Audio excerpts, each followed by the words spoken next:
सविता के पति श्यामलाल ने जैसे ही अपनी पत्नी के तकिए के नीचे एक महंगा मोबाइल देखा, उसका माथा ठनक गया। उसे समझ नहीं आया कि 2000 रुपए कमाने वाली उसकी पत्नी के पास 50,000 का मोबाइल फोन कहां से आया। सविता दूसरे के यहां झाड़ू पोछे का काम किया करती थी और उसका पति ठेका मजदूर था। पत्नी के पास इतने महंगे फोन को देखकर उसके दिमाग में कई तरह के सवाल आने लगे। श्यामलाल ने अपने दिल को मनाया तो जरूर, लेकिन रात भर उसे नींद नहीं आई। आखिर इसके पास इतना महंगा फोन कहां से आया? इसे जगा कर पूछूं क्या?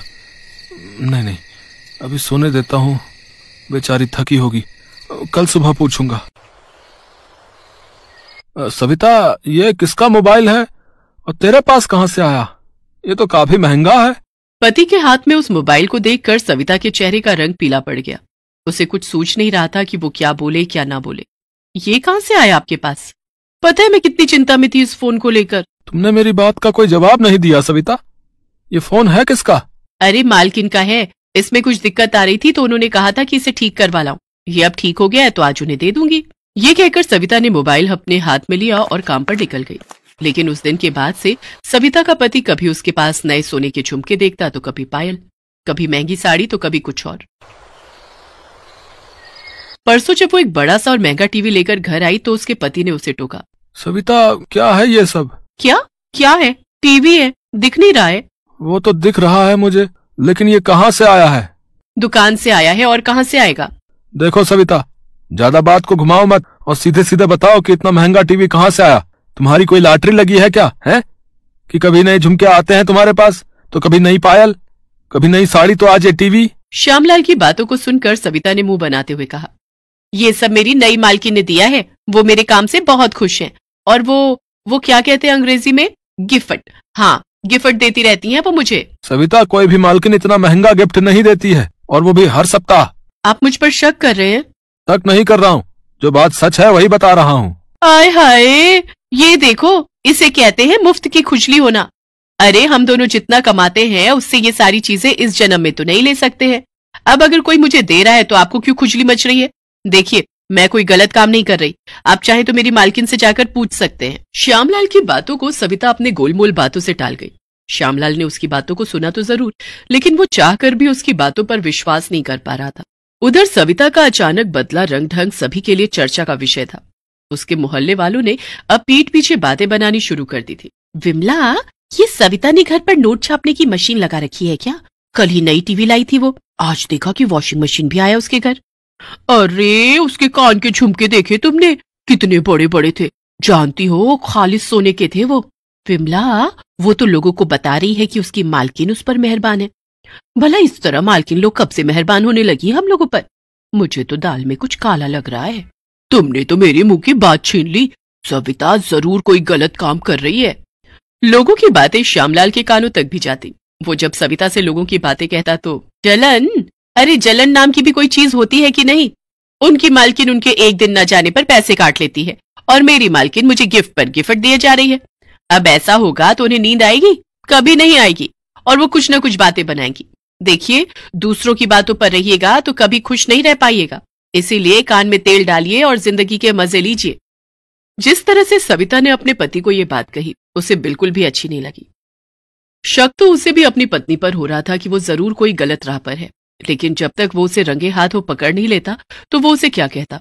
हालांकि वो दिल से दुआ करता कि सविता कोई गलत रास्ते पर ना हो। हे भगवान, जैसा मैं सोच रहा हूँ वैसा बिल्कुल भी ना हो, और जैसा सविता कह रही है वैसा ही हो। कुछ दिन और गुजरे। एक बार की बात है, रात के 9 बज गए थे, लेकिन सविता अभी तक काम से लौटी नहीं थी। श्यामलाल उसके लिए बहुत परेशान हो रहा था। क्या बात है, सविता आज कहाँ रह गई? वो तो 5 बजे तक ही काम से वापस लौट आती है, आज तो 9 बज गए। श्यामलाल के मन में कई सारे विचार आ रहे थे, और जैसा कि होता है सारे विचार नकारात्मक ही थे। कहीं कोई हादसा तो नहीं हो गया उसके साथ? मुझे जाकर पता करना होगा। श्यामलाल उसी समय मालती अपार्टमेंट की ओर निकल गया जहां सविता काम करती थी। वो तेज गति से अपार्टमेंट की ओर बढ़ा चला जा रहा था। तभी उसकी नजर एक पुलिस की जीप पर गई। उसने देखा कि सविता उस जीप में बैठी हुई है। सविता को पुलिस जीप में बैठा देख श्यामलाल का दिमाग चक्कर खाने लगा। अरे ये पुलिस सविता को कहाँ लेकर जा रही है? सविता, ए सविता! लेकिन पुलिस की गाड़ी तेज रफ्तार में वहां से निकल गई। श्यामलाल पुलिस की गाड़ी के पीछे भागने लगा और भागते भागते वो पुलिस स्टेशन पहुंचा। सविता जेल की सलाखों के अंदर थी। सविता, क्या किया तूने? पुलिस वाले तुझे यहाँ क्यों लेकर आए हैं? बता, क्या किया तूने? सविता खामोश थी, उसका चेहरा पीला पड़ा हुआ था। तभी इंस्पेक्टर उसके पास आया। हाँ भाई, तुम इसके पति हो? जी साहब, मैं इसका पति हूँ। क्या किया है इसने?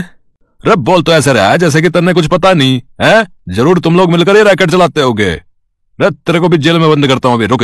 रैकेट? कौन सा रैकेट साहब? आप क्या कह रहे हैं? सविता का मन हमेशा से अमीर बनने का था। वो बड़े साहब लोगों के यहाँ काम करती, उनकी लाइफस्टाइल को देखती, उनके कपड़ों और गाड़ियों को देखती तो उसके मन में हमेशा यही आता कि मुझे भी इन महंगी गाड़ियों में बैठना है, महंगे कपड़े पहनने हैं, इनके जैसी जिंदगी जीनी है। लेकिन दूसरों के यहाँ झाड़ू पोछा करके महंगे शौक पूरा करना संभव नहीं था। इसलिए उसने शॉर्टकट अपनाने का सोचा। सविता दिखने में सुंदर थी।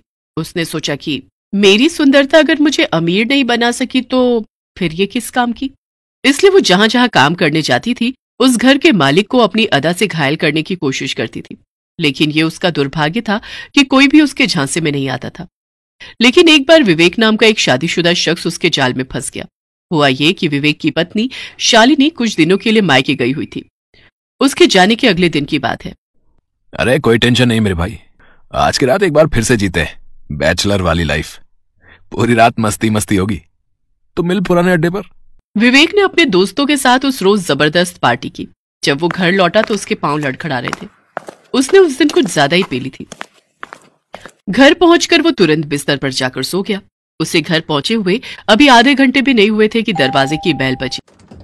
साहब, मेम साहब ने कहा था कि आपके लिए रात की रोटी बना दिया करूं। रोटी? नहीं, तुम जाओ, मैं खा कर आया हूं मैं। नहीं साहब, ऐसे कैसे चली जाऊं? मेम साहब गुस्सा होंगी। ये कहकर वो किचन में चली गई। विवेक उसे रोकता रह गया। वैसे भी उस रोज नशा उस पर इतना हावी था कि वो क्या कह रहा था उसे खुद भी पता नहीं चल रहा था। विवेक की यही हालत सविता के लिए लॉटरी का टिकट बन गई। जब वो नशे की हालत में सोया था तो वो उसके बगल में जाकर लेट गई और उसके साथ कुछ फोटो अपने मोबाइल में खींच लिए। अगले दिन, साहब मैं झूठ बोल रही हूँ तो क्या मोबाइल की पिक्चर भी झूठ बोल रही है? अरे मैं तो वापस जा रही थी लेकिन आपने मुझे खींचकर घर के अंदर बुला लिया और फिर मेरे साथ मैं तो किसी को मुंह दिखाने के लायक नहीं रही। अब ये तुम क्या कह रही हो? ये माना कि मैं नशे में था लेकिन मैंने ऐसा तो कुछ नहीं किया। विवेक के आसपास सविता ने ऐसा जाल बुना कि वो उसमें फंस गया। सविता उसे ब्लैकमेल करने लगी और उससे पैसे ऐंठना शुरू कर दिया और इन्हीं पैसों से वो रईसी करने लगी। ये सिलसिला चलता रहा लेकिन एक दिन विवेक की पत्नी शालिनी ने बैंक के पासबुक में देखा कि विवेक हर दूसरे दिन एक मोटी रकम खाते से निकाल रहा है तो उसे कुछ शक हुआ। उसने उससे पूछा तो वो टाल मटोल करने लगा। लेकिन जब उसने अपने सिर की कसम दी तो शालिनी, मुझसे बहुत बड़ी भूल हो गई। तेरे जाने के बाद एक दिन। विवेक ने सारी कहानी शालिनी को बताई लेकिन उसके लाख कहने पर भी उसे इस बात पर यकीन नहीं हुआ कि उसके पति ने उस रोज कोई बदतमीजी सविता के साथ की थी। एक दिन जब फिर से सविता ने 50,000 रुपए विवेक से मांगे तो विवेक और शालिनी ने पुलिस को बुला लिया। पुलिस को सामने देख सविता के चेहरे का रंग उतर गया। पुलिस ने जब अपने तरीके से उससे पूछताछ की तो साहब गलती हो गई मुझसे, विवेक साहब निर्दोष है। ये वीडियो तो मैंने उनके नशे में होने का फायदा उठाकर बनाया था। सविता पर मुकदमा चला। उसे 3 साल की सजा हुई। जिंदगी में सफल होने का शॉर्टकट उस पर भारी पड़ गया। दोस्तों, सफलता का कोई शॉर्टकट नहीं। मेहनत करिए, मेहनत से किस्मत बदलती है।